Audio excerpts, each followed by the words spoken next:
Hello, Mr. Bruce. Hi. Hello. Can I ask a question? Yes, sure. Just today, I couldn't log in into LoanCappa. What are the login credentials? You need to contact IT department, home desk. Last time I sent the email for that. And also there is administrator. So in this document manual, there is administrator who is responsible for technical issues with LoanCappa. So you can find his email there. It's I forgot his name. And just look it up. One Okay, sec. thank you. Yeah, 1 second. I will take a look.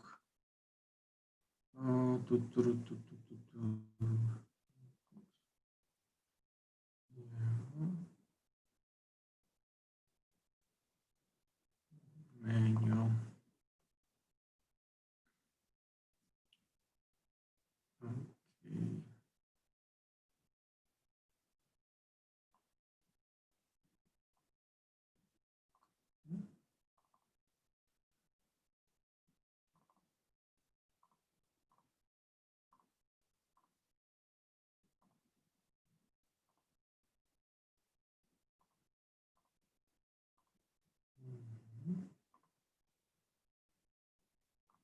Here is information, name and email address of the LoanCappa administrator.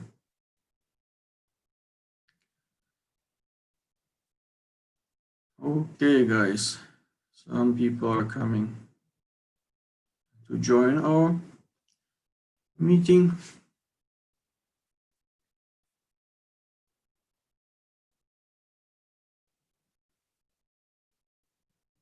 There is a question, should we write answers only in 3SF on LoanCappa? I don't understand what this 3SF means.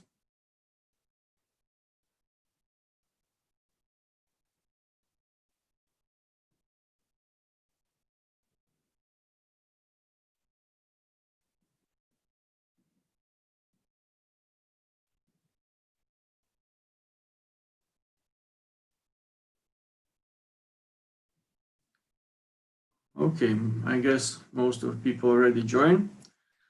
So I believe you already started to work on the home assignment, and I see some people still have issues with logging into the LoanCappa system. So please take a look in the chat. There is, again, I share with you information on the name and email address of the LoanCappa administrator. If you experience any technical issues in logging into LoanCappa, please contact him. He will help you with this. I believe that everyone should be able to log in and practice with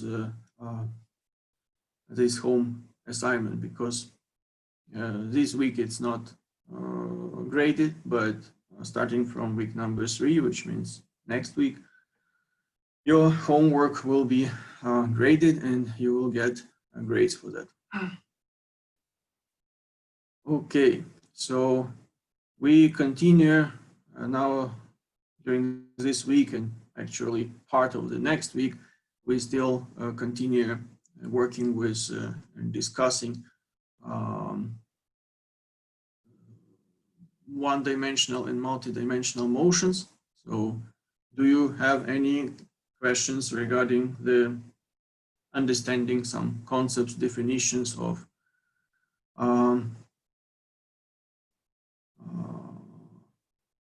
instantaneous speed or acceleration in one-dimensional motion? So we discussed this quite in details last time. I believe it was quite clear for you guys. But if you have any questions, you're welcome to ask me.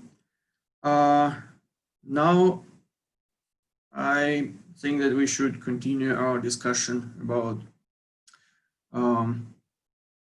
motion in 2 dimensions, like multi-dimensions, that is already 2 dimensions and see how it's going to be different from motion in 1 dimension. So there are some certain fundamental differences. First of all, that before we were talking only about scalar numbers, and we're just defining the direction of motion along the line by the sign of displacement, velocity, or acceleration. So that was possible to do, but of course, if we go to 2 dimension, we already need to deal with vectors. So let's try to change my camera. Okay, and maybe first let's refresh in our memory what we derived, what like basic equations for 1-dimensional motion we derived last time. So this is for sure expression for the coordinate x. Actually, it's better to write x as a function of t equal to x0 plus v, like x naught, v naught multiply t plus a t squared divided by 2. So with this equation, and this is we're talking about body which moves with a constant velocity a, we can predict, if we know initial position and velocity, we can predict its position at any time in future. So there is another equation for velocity as a function of t is equal v naught multiply at. So we see that velocity linearly increases with time because of constant acceleration. And also we derived one equation which when we eliminate t, so we express t from this second equation for velocity and substitute it into the equation with of x location. So that gives us v square equal to v naught square plus 2a x minus x naught. So the third equation describes the dependence between velocity at a given position. So we don't operate with time here, but we can solve problems which are not where time is not involved. Yeah, so that was like very general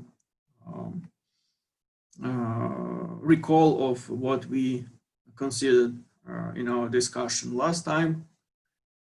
And now let's consider another thing, because before we had just one axis, we had our body moving along or the axis or in the opposite direction.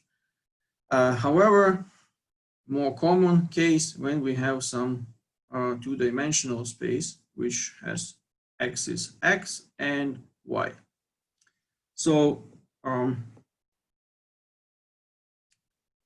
here, in order to define position of any point and like movement of this point on the 2-dimensional scale, we need to operate with vectors. So let's say we have some vector a,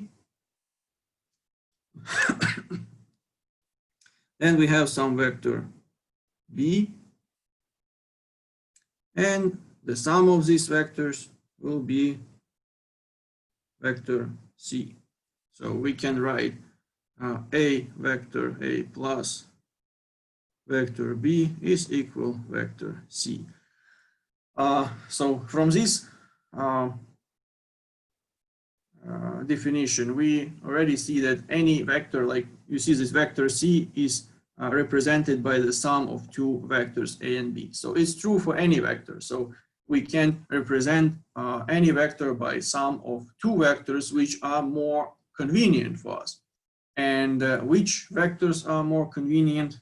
Obviously, more convenient vectors are those which are directed along the axis. So we don't have any angles, and it's very convenient to operate with them. In order to do that, for instance, let us consider another system of coordinate x, y. Let us see, we have some body. And in order to give its location in two-dimensional system of coordinate, we can use so-called radius vector. So it will be r vector. And how we can split it in two vectors which are convenient to work with. So we have some projections of this radius vector to axis x and axis y. And here we have some angle, like theta. So it is quite obvious that projection of radius vector r to the axis x will be r. So if I write r without error on top, I assume that it's an absolute value. So r is like means r vector absolute value. So it will be r multiplied cosine theta. And also I have projection of this radius vector to the axis y, which will be r multiplied sine theta. So it's actually also addressing this polar system of coordinates. So you can put the system of describe the position with x and y, or you can also describe it with a radius vector and angle.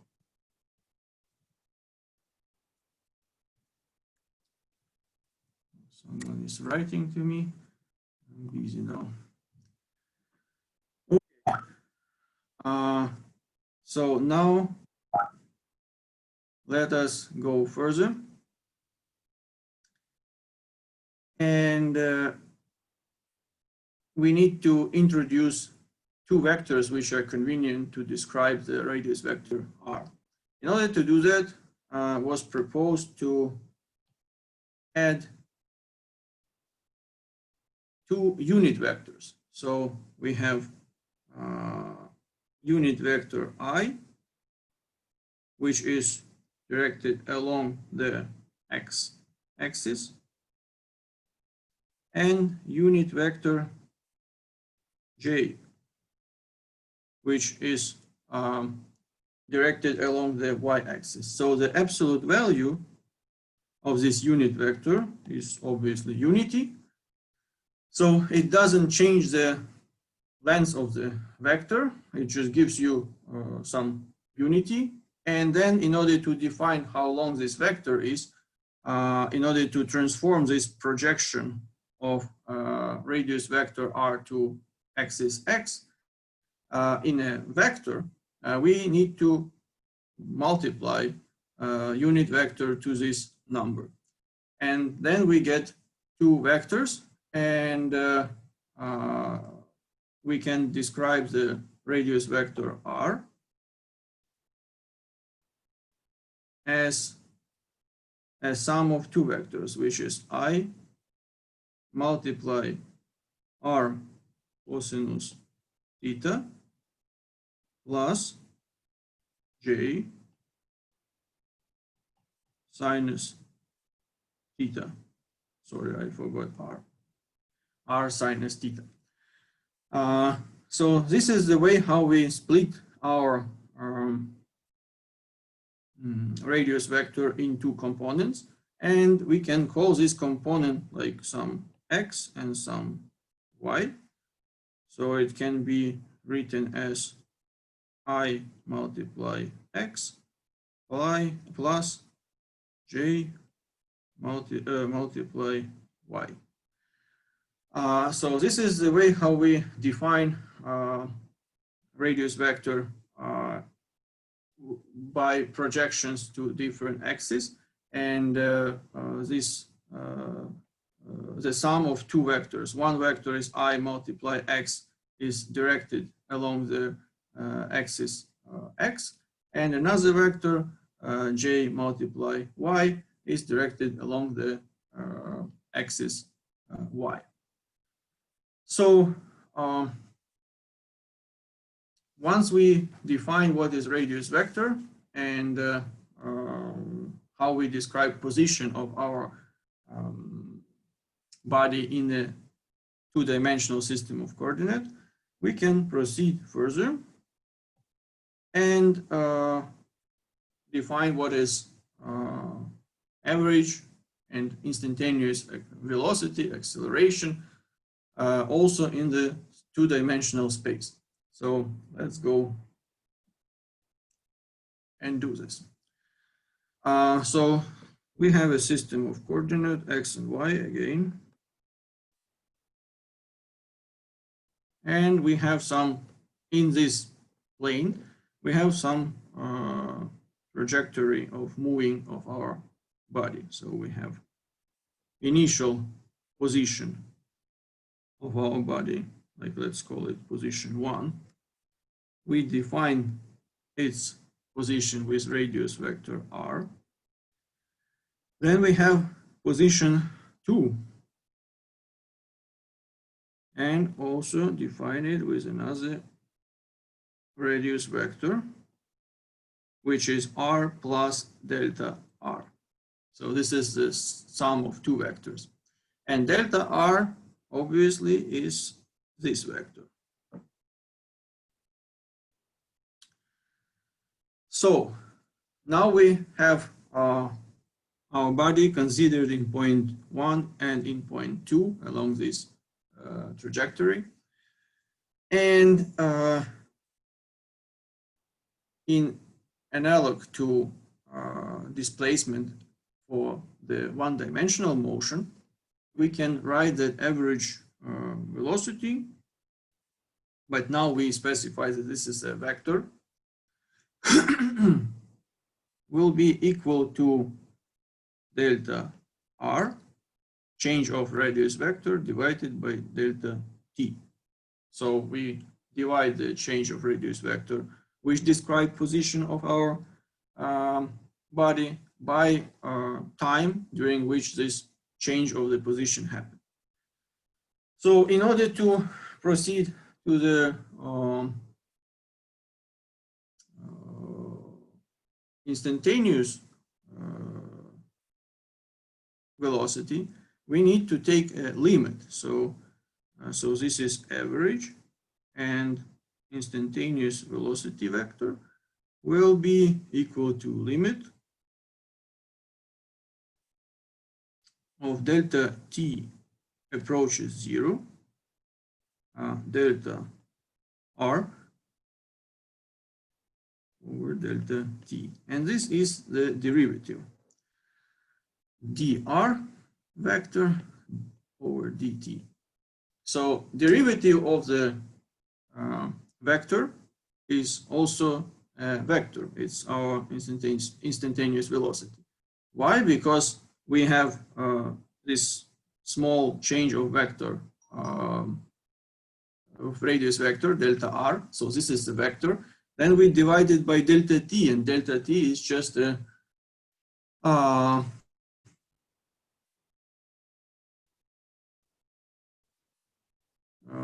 delta t is just a scalar, so it's kind of multiply vector by a scalar. So we we still at the end get vector. So that's why derivative of the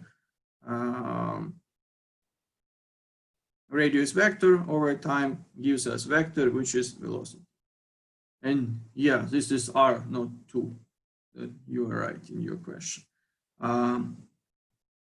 It's not very precisely drawing with this electronic pen, but for sure this is r. Okay, now we need also to define the instantaneous acceleration. So instantaneous acceleration vector will be the same limit of delta t approaching 0, delta v, like velocity vector, change of velocity over delta t. And this is first derivative of velocity, or it is equal to the second derivative of radius vector.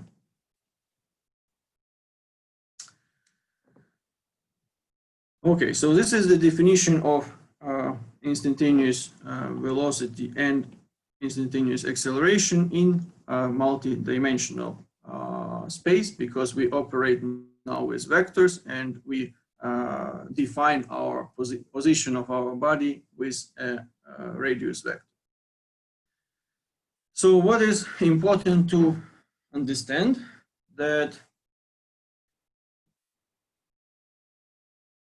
now to describe, so to predict, we also want the idea of this also to predict where, if we know initial conditions, where our body will be in space after some time. So in analogy to the equation which describes position for the one-dimensional motion, now we can also write that r as a function of t is equal to r naught vector, so which defines the initial position, then plus velocity vector multiply t, like v naught. So this is initial velocity vector of this body, and also plus a vector t squared divided by 2. So it looks very similar to our one-dimensional case, but instead of just x and like scalar numbers for position, velocity, and acceleration, in case of the body which moves with constant acceleration a, in the two-dimensional or three-dimensional space, its position over time will be described by this equation. So that's what you need to keep in mind. Yeah, pretty much in general, we discussed this definition of instantaneous acceleration and velocity. And now probably we want to deal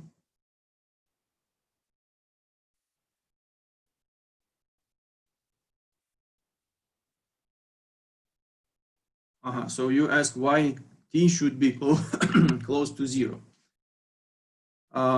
Okay, so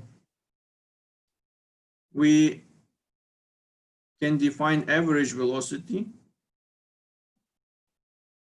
as mentioned, as written here.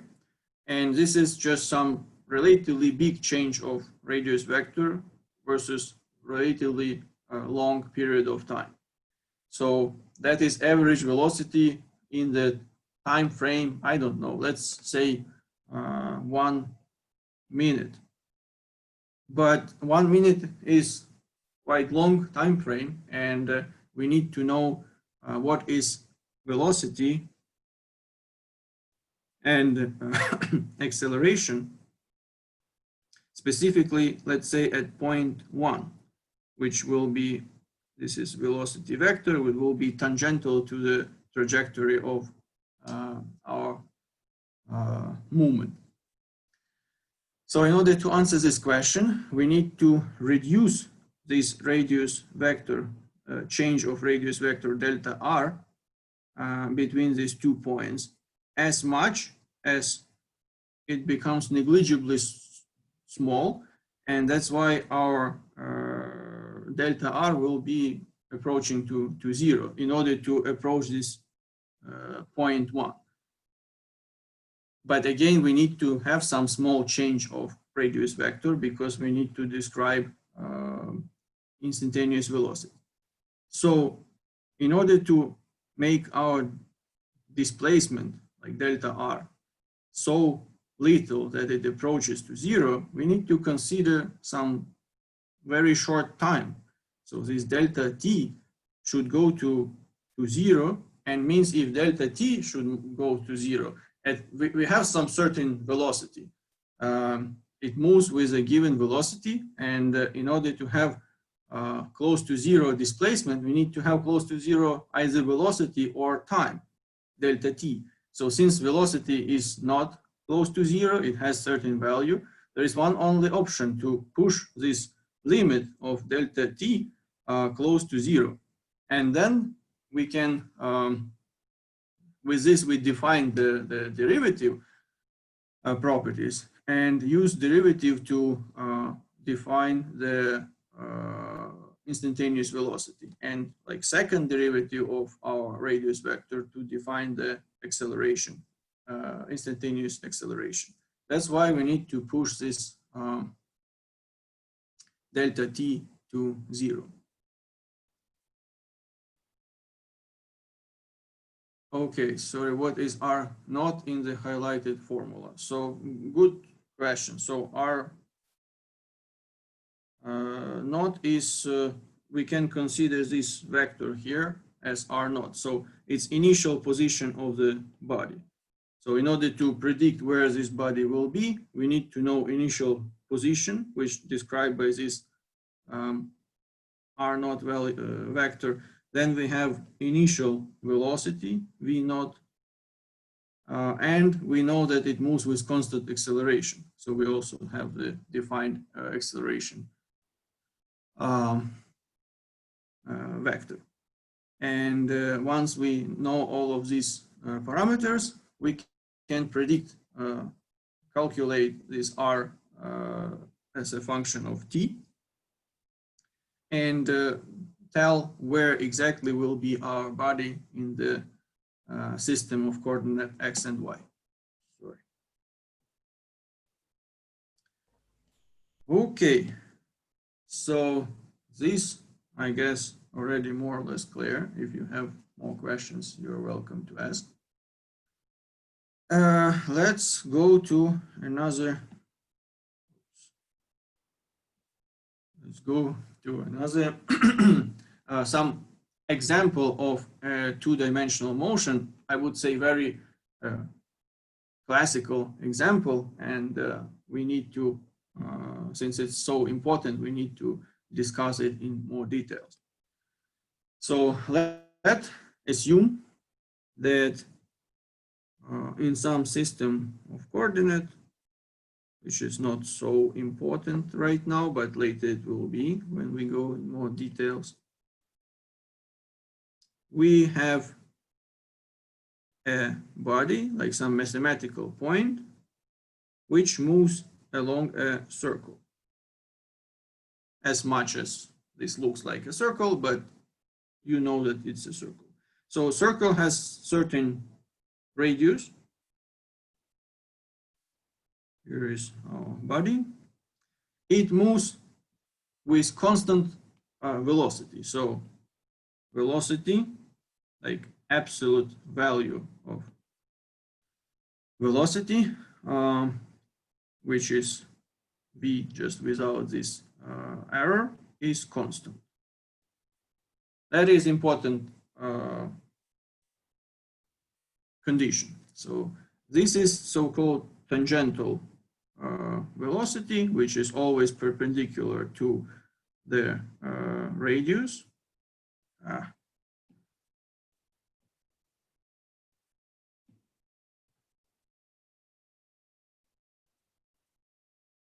Okay, and this is our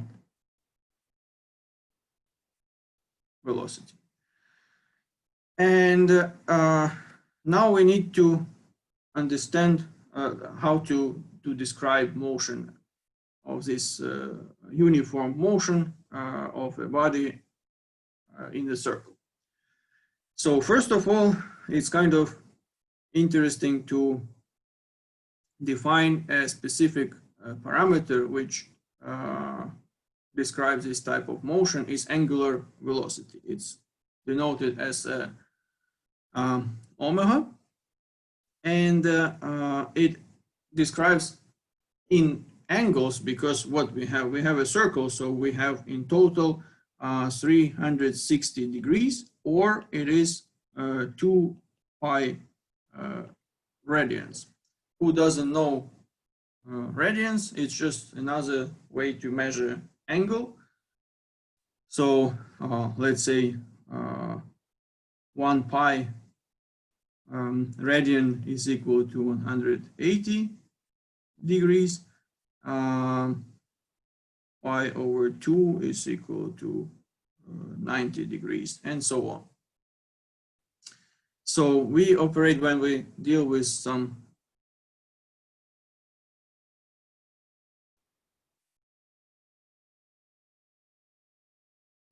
so there is a question.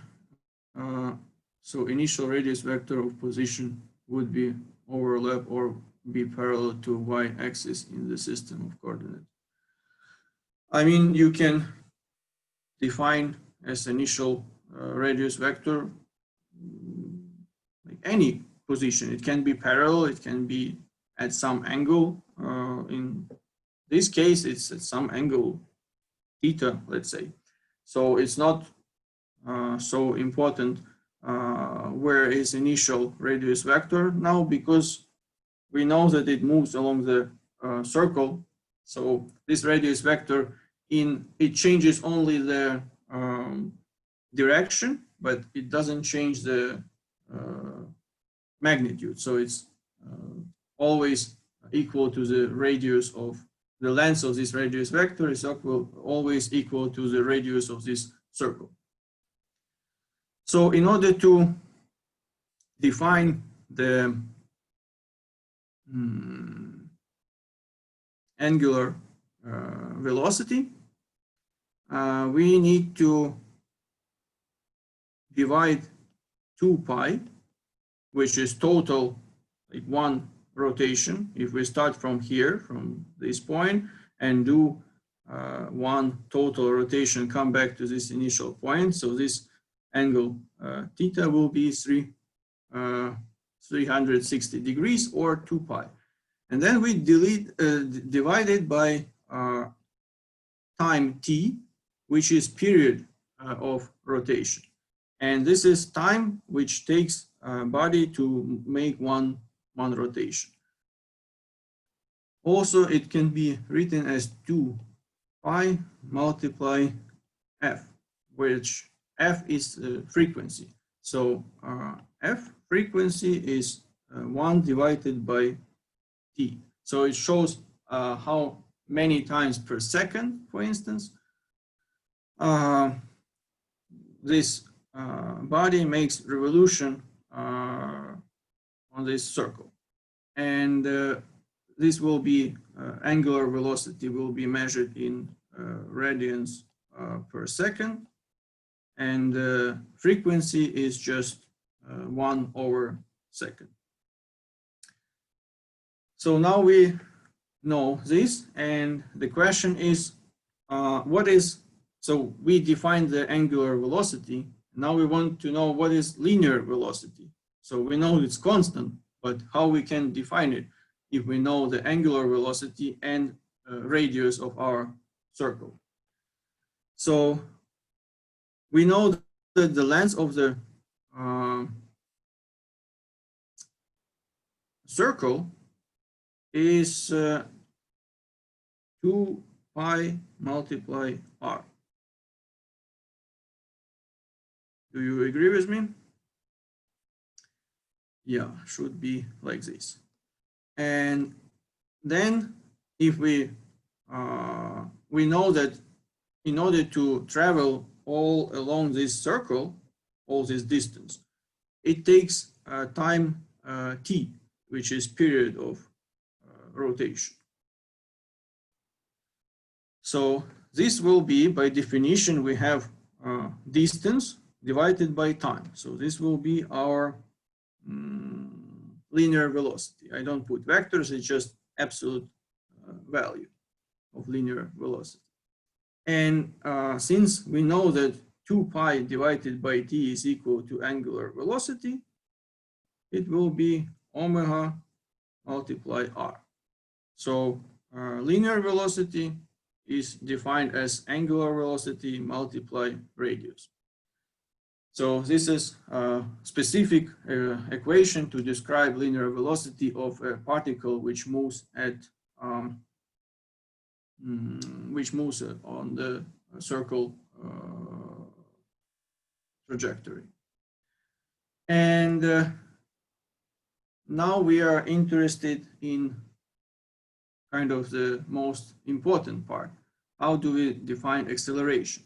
So first of all, you may tell me that, okay, we don't have acceleration because we specified at the beginning that our velocity is constant. However, it's not true anymore because the absolute value of velocity is constant. But as you may see, if you move, this is radius vector, from point 1 to point 2, the velocity vector changes direction. And the change of direction in vector causes also change of this vector. So we don't need to change, in this specific case, we don't need to change the length of the vector. It stays the same. But by motion of this along the circular trajectory, we always change the direction of velocity vector. And that causes change of this velocity vector. Now I would like to show you how we define it and how we can calculate the acceleration. Let's draw maybe a bigger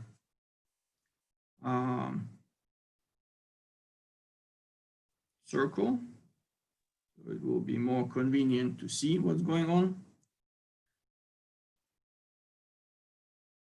Okay, so let's say we have now. Excuse me, Professor. Yes. Can you show the previous slide for a second? Yes, sure. Okay, thank you. Mm-hmm. Yeah. Okay, so we have position 1, and then somewhere here have position 2. We know that our velocity vector is always perpendicular to the trajectory. And this is our radius vector, which changes only direction. Also, radius vector changes direction, but doesn't change in length. So it's also radius vector r. And here we have velocity vector. Let's say here we have some angle phi. This is angle phi. So if we move these two vectors, two velocity vectors, and put them in the same origin, we have this vector and this vector. They are the same in length, but they have different orientation.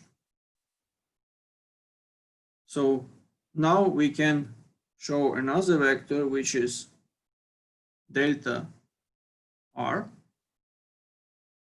and here is delta v.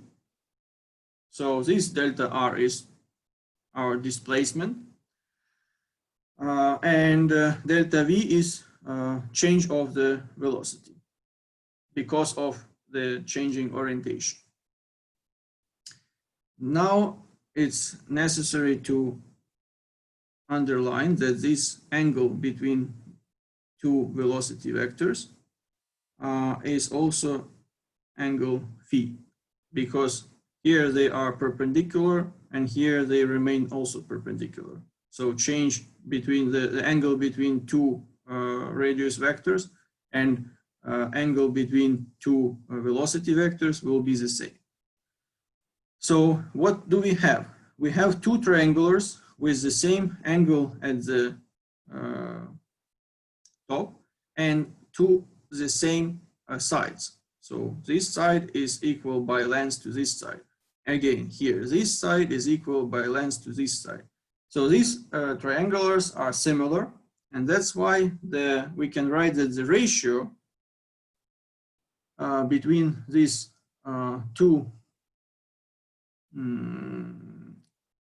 between two sides of each triangular, they are equal to each other.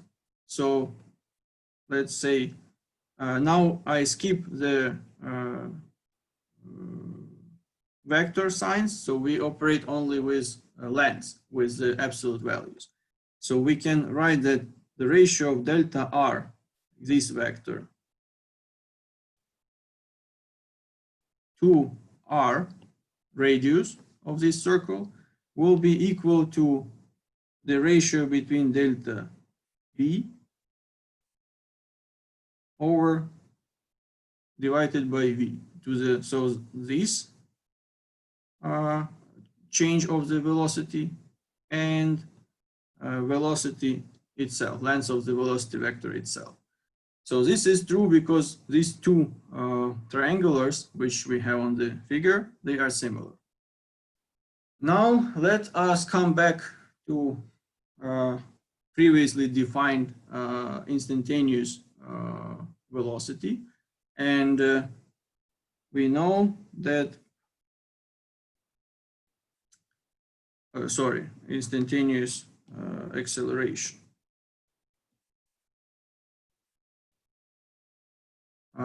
Now we consider just module absolute value. It's equal to limit delta t approaches 0, delta v divided by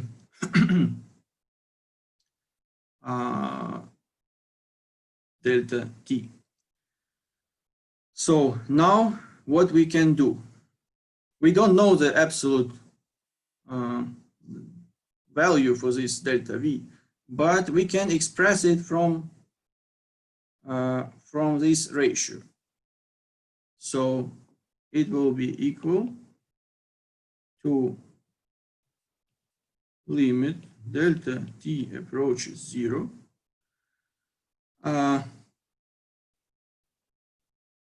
so delta v could be expressed as v divided by r multiplied delta r divided by delta t.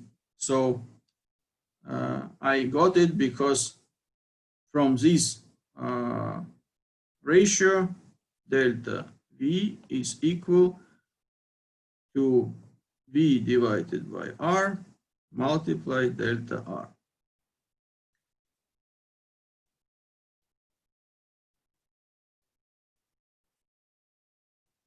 Okay, why did you know that that angle between radius vectors and velocities are the same? I have a question in chat. So we know it because these vectors, two vectors, velocity vector and radius vector, are always perpendicular to each other. So if we move from point 1 to point 2, they still stay perpendicular. So if we change position of radius vector by angle phi, these two angles, these two vectors should be also changed with respect to each other by angle phi. Otherwise, if these angles are different, at some point velocity will not be perpendicular to the radius vector, and that's not possible. That's why, considering that these vectors are always perpendicular, two angles in this angle in the two triangulars will be equal to each other because they remain perpendicular. Okay, let's go further. Now what we have just some some constants which we can take out from this limit will be velocity divided by radius. Then we have limit delta t approaches to 0, delta r divided by delta t. And by definition of instantaneous velocity, this is v velocity. So then we can write that we have v multiply v, so it's v squared divided by r, which is radius of our circle. And this is expression for the centripetal acceleration or radial acceleration. We will come back to the orientation of this acceleration a bit later. We will define it in a simple way, but maybe next time we will have more accurate derivation. But in amplitude of this absolute value of this acceleration is always v, like linear velocity squared divided by the radius of the circle. So this equation you should remember. And also we can show how we can describe acceleration of the uniform circular motion in terms of angular velocity. So as you remember from previous slides, linear velocity is equal to omega multiply radius vector, like radius of our circle. And if we substitute now this expression for linear velocity here in equation for the acceleration, we will get that acceleration is equal to omega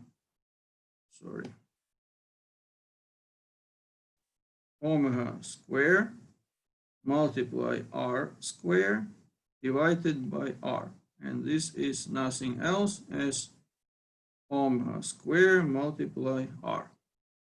So this is another equation which gives us the acceleration of uniform circular motion.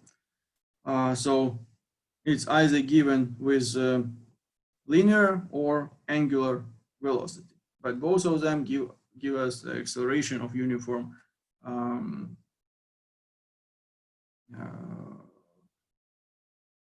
circular motion. What is interesting, where it is directed. So there are like the easy approach to address the direction of this acceleration is from our initial condition when we started to consider,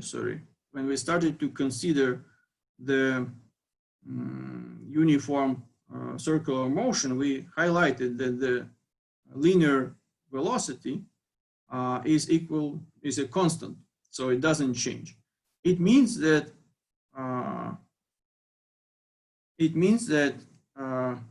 acceleration cannot be directed along the direction of velocity at any time, because that will cause the change of velocity. That's why acceleration should be directed along the radius. So it should be always perpendicular to the velocity vector. And in that case, it will not change the amplitude of the value of the velocity. So this is a critical moment, that this acceleration of uniform circular motion is directed along the radius vector. And now the question is, in which direction is it aligned, directed along the radius vector or in the opposite direction? So for this question, we can give also kind of a simple answer. If we consider this limit delta t approaches 0. This delta v vector will approach to the orientation which is perpendicular to the velocity vector v.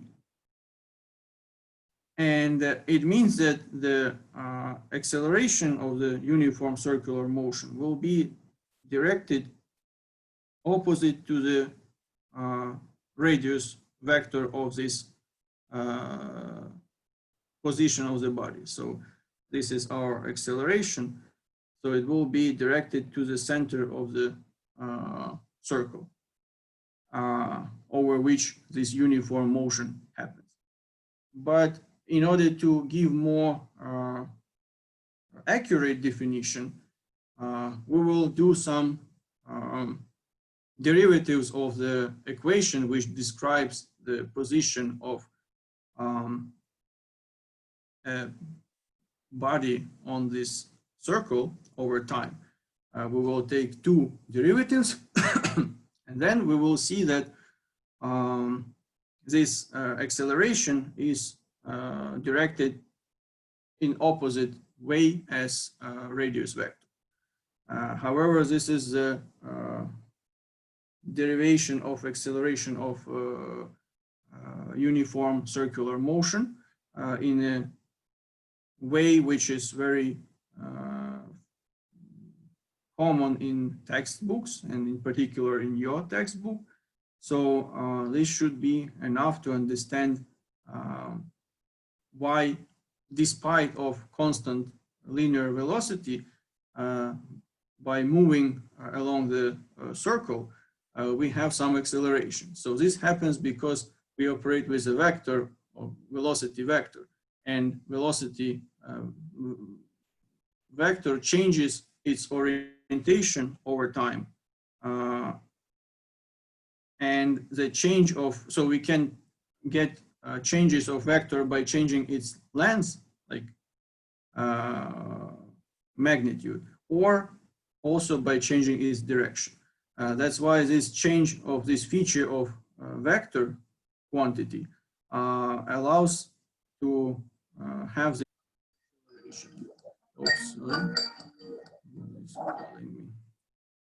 So I guess it's enough for today. Pretty sure you may have questions regarding this today's discussion. So next time, Friday, 3 p.m., you are welcome to ask these questions. We can come back to these points and discuss them in more details. Okay, guys, nice to have a discussion with you, and looking forward to see you on Friday. Yeah, video will be uploaded to the Moodle, so you can watch it again if you want. Have a good day. Bye.